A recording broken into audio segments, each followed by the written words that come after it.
snake things couldn't travel that fast. Shit, for all you know, they can fly. Wow, Tremors. You've got to love Tremors, unless you've never seen it, but watch my review and then you'll love it. Or maybe not. So Tremors stars Kevin Bacon and Fred Ward as Val and Earl. Now they're two country handymen who live in a small town called Perfection, yet it's anything but perfect. So they do odd jobs around the town, talk about the most pointless things ever, and drink beer from a toilet. Yep, they rule. Now it's quite rare in a film that from the get-go you instantly like the main characters with such affection, but that's one of the many things that Tremors does well. So let's see some shit hit the fan, like when this woman here called Rhonda is out in the desert taking readings when, ooh, look, the cameraman must be drunk, tilting his camera around like that. I mean, is that a deliberate mistake or what? It's always baffled me as that.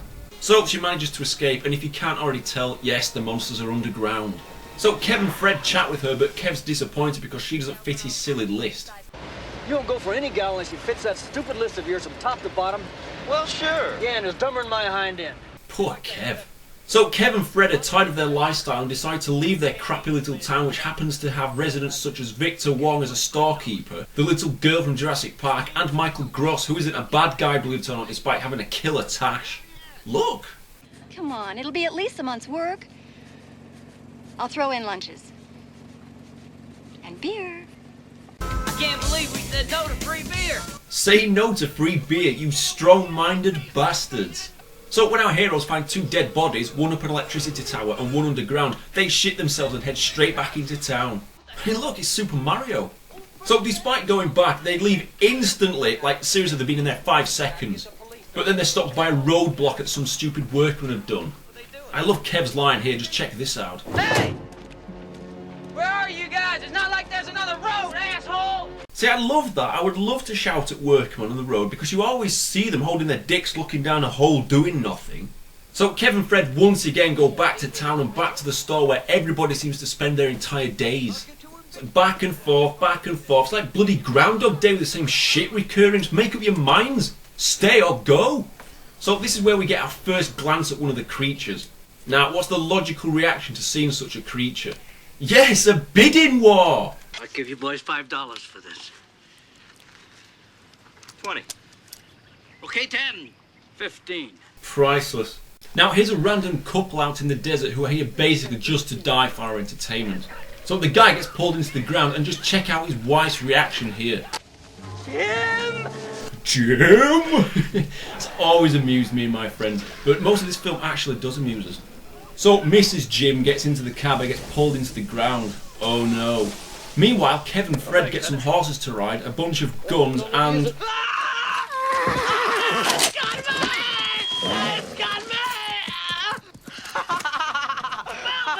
Melvin, one of these days somebody's gonna kick your ass. Go on, Fred. He caned his ass. Stupid gimpoid. So once again, Kev and Fred, or should it actually be Fred and Kev? Well, whatever. They end up finding Jim's car buried in the ground and they shit themselves. Again. These two are going to be traumatised for the rest of their lives. They keep on finding dead people. And before you know it, it's their turn to face one of the monsters. What the hell are they? Sons of bitches. I love that. It's instantly determined what they are. They're not giant worms, they're not from space, they're not giant maggots or anything. No, they're sons of bitches. Brilliant.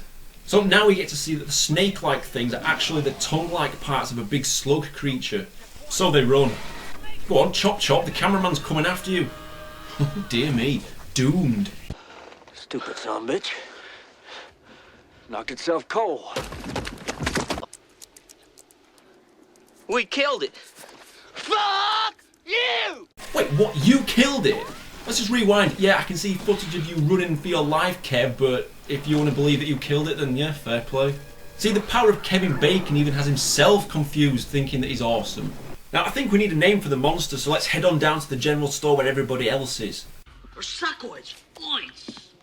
Oids. I like snakeoids. Snakeoids. Super stuff. Very creative. That's what I like.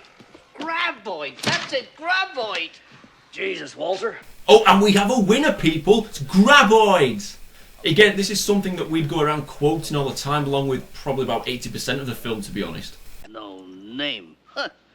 We discovered that we should name them. You just named them graboids, you moron. Now, just for a breather, here's some footage of me and a friend on a farm in Australia reenacting a classic Kev and Fred scene.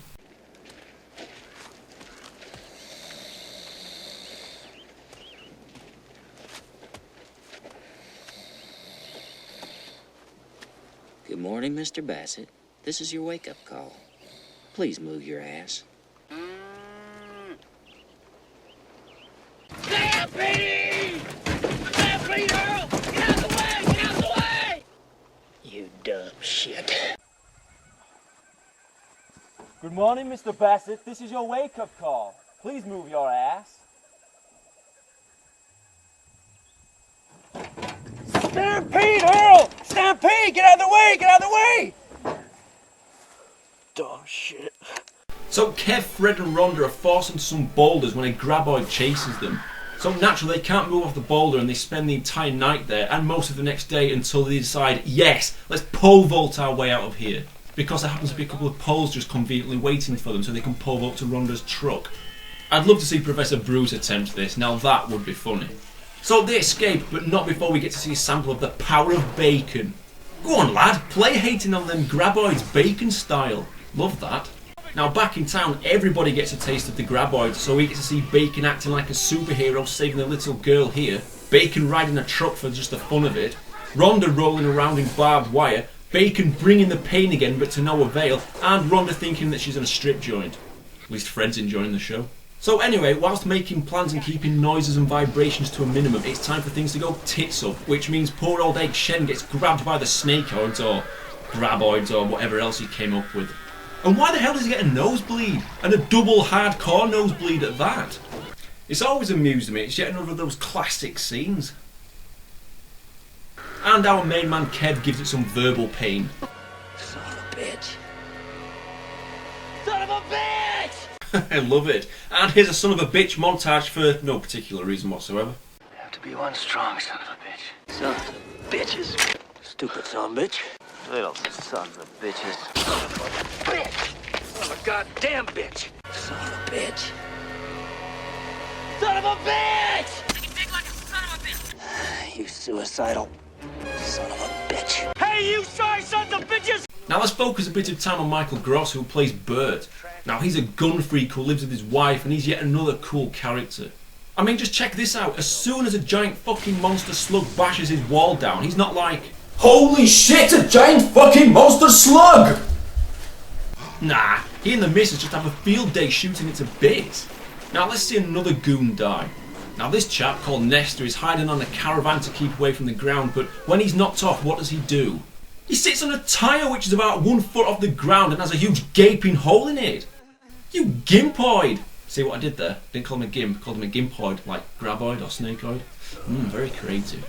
So as things start to look bleak, you've got to make a run for the mountains, so Kev manages to run to get a bulldozer and a trailer, and we're chugging along now, people. So with everyone on board, the sons of bitches, sorry, graboids, lay a trap for them, and oh yeah, these are super smart worms. What? Why not? And our friends make a run for a giant boulder. Gee, I wonder if there'll be a bunch of poles hidden away for them. Well, no, so we get to see Bert and Kev bitching at one another, which is pretty entertaining, I must say. Now here's my top 5 Kev comments. Stampede! Stampede, Earl! Get out the way! Get out the way!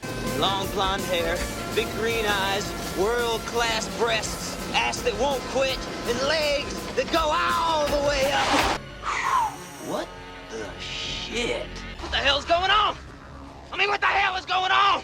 Good luck, shithead. And now here's my top 5 Fred comments. I mean, here it is Monday, and I'm already thinking of Wednesday. It is Monday, right? Don't worry about me, jerk off. You don't knock it off, you're gonna be shitting this basketball. Pardon my French. That means we're stuck. That pisses me off. But how does one get out of a predicament like this, I hear you ask? Well, it's like going fishing. Throw some bait out, throw your line of dynamite, and boom! Simple.